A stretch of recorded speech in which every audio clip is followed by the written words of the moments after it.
Before the bright lights and roaring engines of Fast and Loud made him a cult hero among car enthusiasts, Mike Coy was already a whispered legend in the gritty world of custom automotive shops. A master painter whose flawless finishes and obsessive attention to detail turned heads long before reality TV came calling.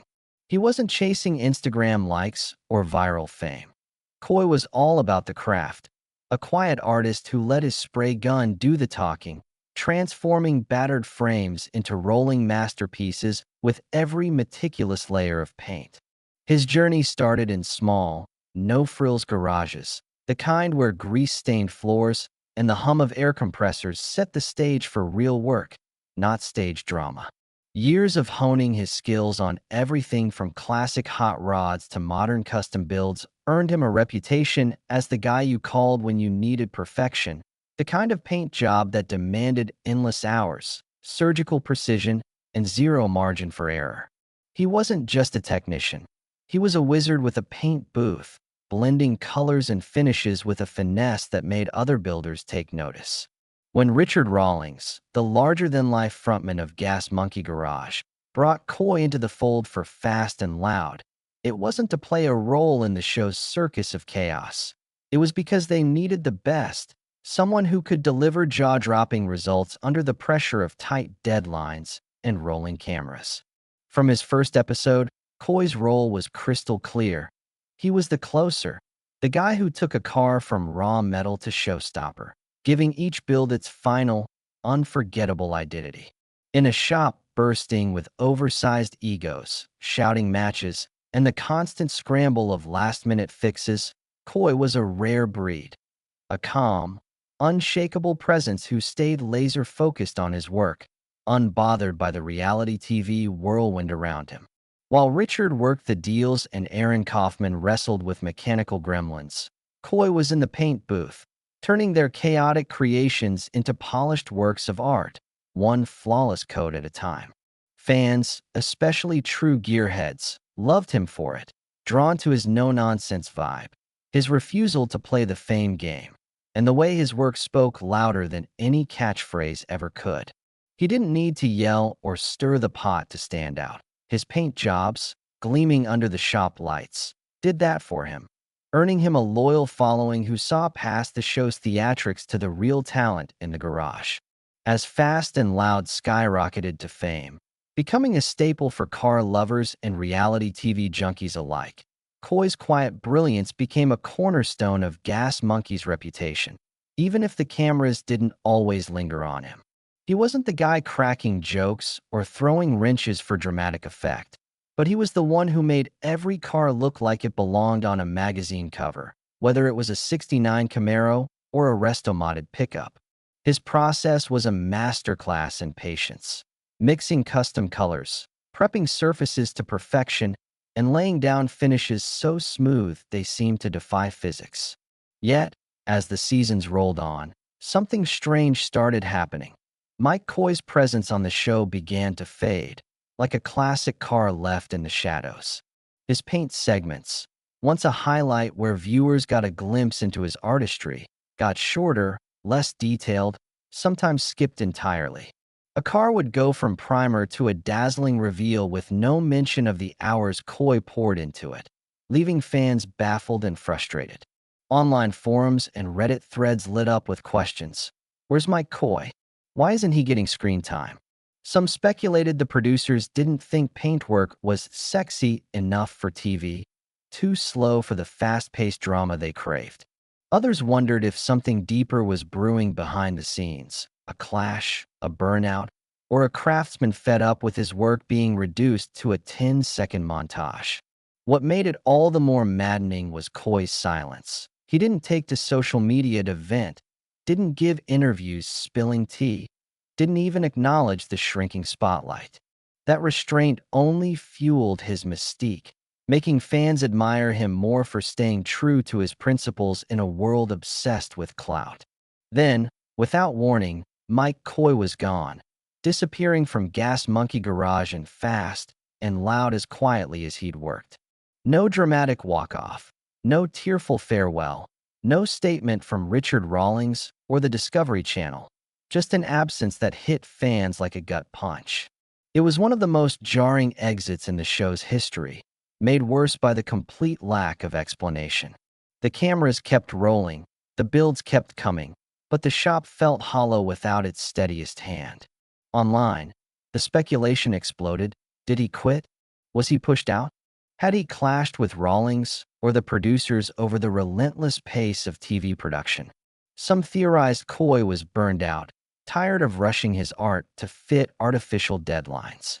Others whispered about tension with management, maybe a demand for more creative control or respect for the time his craft required. In a shop where speed was king and cameras never stopped, a perfectionist like Coy might have felt like a square peg in a round hole. But the loudest theory, and the one that felt truest to his fans, was that Mike Coy left on his own terms, choosing his passion for cars over the circus of reality TV. He didn't burn bridges or air dirty laundry. He just walked away, true to the quiet integrity that defined him. After leaving Fast and Loud, Coy didn't abandon the automotive world. He just returned to it on his own terms, free from the glare of cameras and the pressure of network edits. He dove back into custom paint and bodywork, taking on independent projects that let his creativity breathe. Through rare social media posts, fans caught glimpses of his work, stunning one-off builds, bold color experiments, and the same obsessive attention to detail that made him a legend. These weren't the flashy, TV-friendly projects of Gas Monkey. They were authentic, soulful builds for clients who valued quality over hype. Coy started popping up at car shows, not as a headliner but as a quiet presence, his work drawing crowds who recognized the man behind the paint. Attendees would gush online. "He's the real deal, same as on TV, just happier." In the rare interviews he gave, Coy hinted that working solo brought him back to life. No rushed deadlines, no compromises, just pure craftsmanship. He took on fewer projects, but made them count, pouring his heart into passion builds for serious collectors, each one a testament to his skill and a middle finger to the TV grind.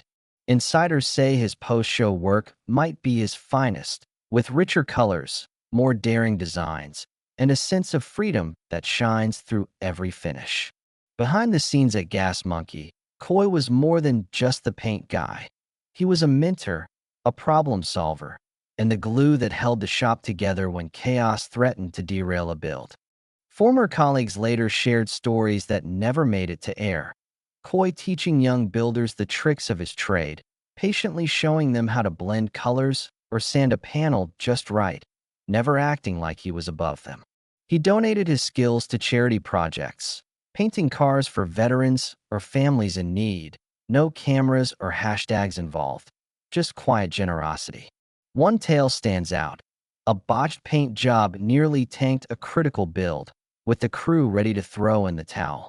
Coy stayed up all night, stripping panels and repainting from scratch, delivering a flawless finish by dawn. The episode never showed it, but that was Mike Coy, saving the day without needing a pat on the back. Fans saw a reserved artist on screen, but off-camera, he was a leader who cared about the craft and the people he worked with, leaving a mark far beyond what the show captured. Mike Coy's exit from Fast and Loud wasn't the end of his story. It was a rebirth. Free from the TV machine, he's back to doing what he loves, unburdened by tight schedules or network demands. He's not chasing YouTube stardom or milking his Gas Monkey days for clout. His online presence is sparse, just the occasional photo of a gleaming car, captioned with pride, not ego. He's turned down offers to return to TV, from guest spots to full-on car shows, reportedly with a polite, "not interested." Those close to him say he's at peace now, focused and fulfilled, his paintwork sharper than ever, layered with precision, bursting with creativity, and done entirely on his terms. Fans still flood comment sections and forums, asking, "Where's Mike Coy?" Not out of pity, but out of respect, drawn to the man who never needed a spotlight to shine. They rewatch old clips, dissecting his techniques, marveling at his finishes, some even begging for a YouTube channel or a tell-all interview. But Coy stays true to himself, ignoring the noise, focusing on the work.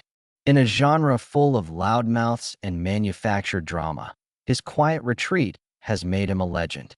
While Richard Rawlings will always be the face of Fast and Loud and Aaron Kaufman the wild card, Mike Coy was the heartbeat, the guy who proved you don't need to shout to be heard. His legacy isn't built on viral moments or petty feuds. It's in the cars he transformed, the builders he mentored, and the fans who still chant his name. He didn't disappear. He just went back to the garage, where the real magic happens, proving that true greatness doesn't need a camera, just a paint gun and a vision.